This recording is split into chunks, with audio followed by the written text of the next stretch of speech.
Hello everyone and welcome to a new episode of Breaking the Barriers by Kale Logistics Solutions. This time we have Mr. Vineet Malhotra, who is our co-founder and director, who is going to share some of his memorable experiences and his career prospects and what he is expecting from all of us this interview. So thanks so much for joining with us today. Thank you. Thank you for talking to me. Are we ready today? Absolutely. Yeah. So first of all, I would like to ask you, you come with a lot of experience in the industry, different companies, different cities, different countries. What is a memorable learning experience that you would have? Would you like to share some? Well, that's an interesting one. I was, the other day I was just reflecting on, I'm in a sense, a dinosaur now. Over 3 decades of work experience. I started very early. And you're right, I've worked across several industry segments, and that's been a learning experience for me. But if I look back and say, where is the learning specifically come from? It's come from unlikely of sources. Okay. I think in my first job, not at the job, I still remember there used to be one gentleman who used to go along with me in Delhi to the office. Okay, we were going in, those days there were chart buses and that's what I was using. And this is a guy who was one of the lower ranked fellows. Okay, and for somebody who had just freshly come out of college and in awe of myself, in a sense, thinking that I've arrived. So one day we were sitting together and, it just came across and he started talking. And what struck me is that I had never thought that way. And what was he telling me? He was saying, and he'd worked for about 10 years, I guess, at that time. He was saying that how does he plan for himself to grow professionally? So he said, he has a 5-year plan. Okay. And that at 5 years, he had broken down into 3 buckets. One was, his learning plan. What would he learn, which is of tomorrow? Okay, that's number one. The second part, he had actually done, in terms of what relationships will he cultivate. Okay. And what was he there and what kind of relationships he'll cultivate in the workplace. And the third, he says, which is a reflection of these two, is what would be, at that time obviously, what would his remuneration be 5 years down the line. And what struck me was that this is one fellow whom I considered nothing. And actually he was planning for something to get after 5 years. Which none of us do. We are so happy doing what we are doing.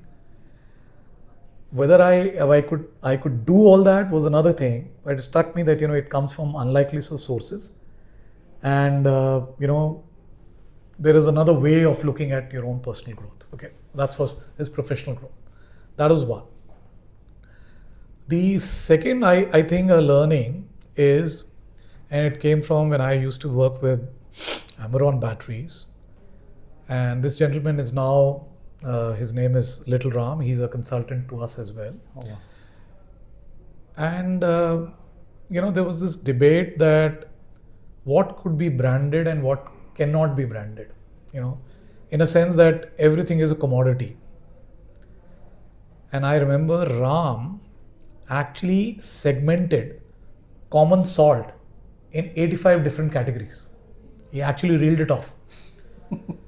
It was a jolt that what we think is commonplace, there's nothing to it, can also be segmented and positioned in a manner that is specific for a target group, which essentially means there's nothing which is of commodity.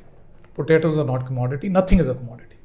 So if you think like that, and given the fact that obviously in software solutions, a lot of services company, including us, at times, we would say this is commonplace, everybody is doing it. That's not true. Even if you're doing, everybody's doing it, I think the way that you think for a specific target group and how you segment it can be very different. I think these two things have stayed with me for some time. That's quite a great learning, sir. And now that you've spoken about two individuals with contrast difference, one with a lot of experience as you and one at a very lower level, what is that one quality that you'd look for in each individual, in a team member? Right. I think this obviously it comes from certain bits, and everybody looks for his or her own alter ego in the other person. Some parts of it, you would always look for, okay, because you believe that's something that you do well, so hence others will also do well. So that's a natural human reaction. To me, there's only one thing. If you have that, then a lot of other things you will gain, and that's what is called as passion. So passion, it's difficult to describe. It's energy for some. It's being hungry all the time for some. It's just that a never-ending spirit to not to give up for some. But it's a sum substance of all, and it's best reflected in your body language. It is not reflected in the way you speak. It is not reflected in the way you think. It is reflected in what you are as a when you see somebody. And if you have the passion for whatever you do, I think all other obstacles little later just fall by the wayside. I mean, you would just want to go forward, and that energy takes you. So for me, and when we look at people, I mean, I typically look at people who should join us. I think that's the single most thing, beyond skills, beyond ability to do well in teams and so on, communication skills. It is this one virtue, which is passion for what you do. That's very much true. And sir, now that you told that what you're looking for in your team members and your outlook and your experiences which you had, your learning experiences which you had, based on that, what is the vision for Kale you have, and how do you see us contributing to it? Right. I think this is something that and typically we've had some discussions around what should be the company's vision and so on, and everybody has. In fact, it was very surprising that when we look at missions of even larger companies, we saw that day of Microsoft, we looked at Apple, looked at a few others as well, Oracle. Though obviously those visions are there and they're talking of something big, but it's not energizing enough. I mean, it's not also very clear in terms of what you want to do. Sometimes you're doing so many things that it's difficult to encapsulate in a word. But for us, if you look at the vision, it has to be larger than life, and it also must come out in a manner that anybody looking at it doesn't need an explanation. Okay. So we yet to encapsulate all of that in words, but what it means is essentially we will do something which is transformational for the industry. And for me, transformational means just a simple thing.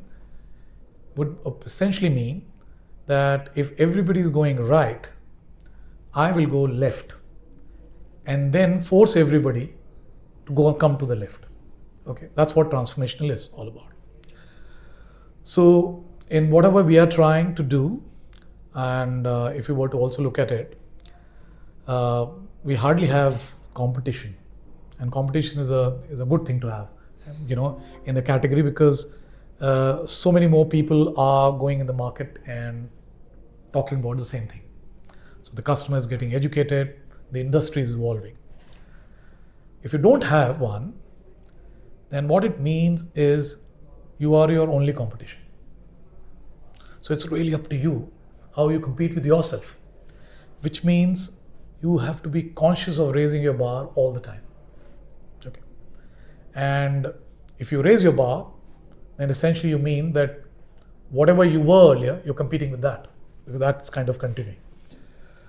So the vision per se, and I wouldn't get into the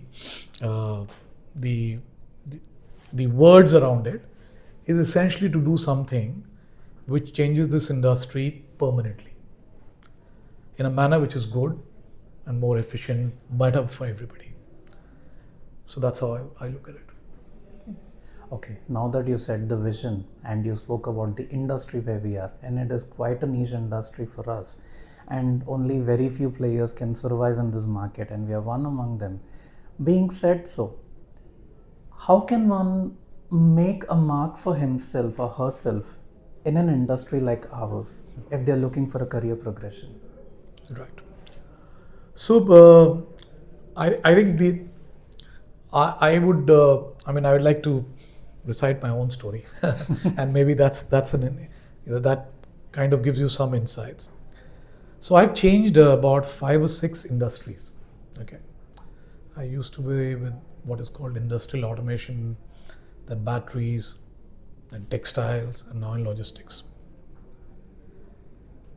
And end of the day, obviously, it could be many functions within that, but each industry is peculiar. It has its own,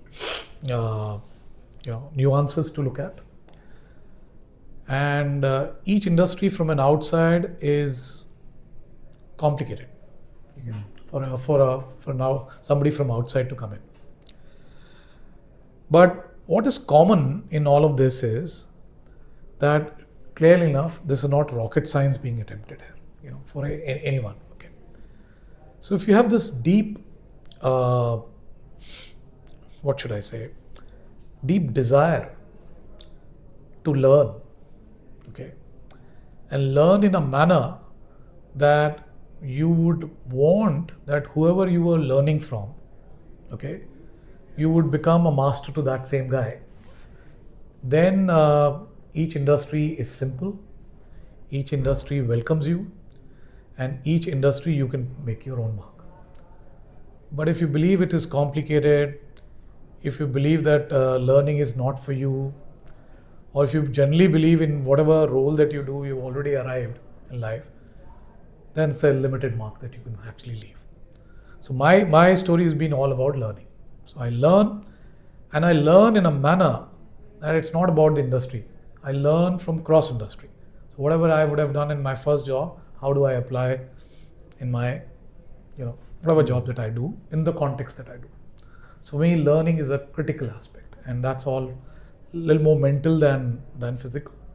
Or that, and if you keep your mind and eyes and ears and the coordination between them intact, you could do significantly well. That's really so interesting to know. And with that being said, we could really see that you put in a lot of effort throughout your career.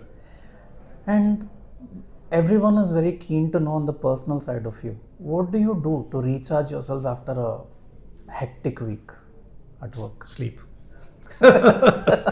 So sleep is one, obviously. I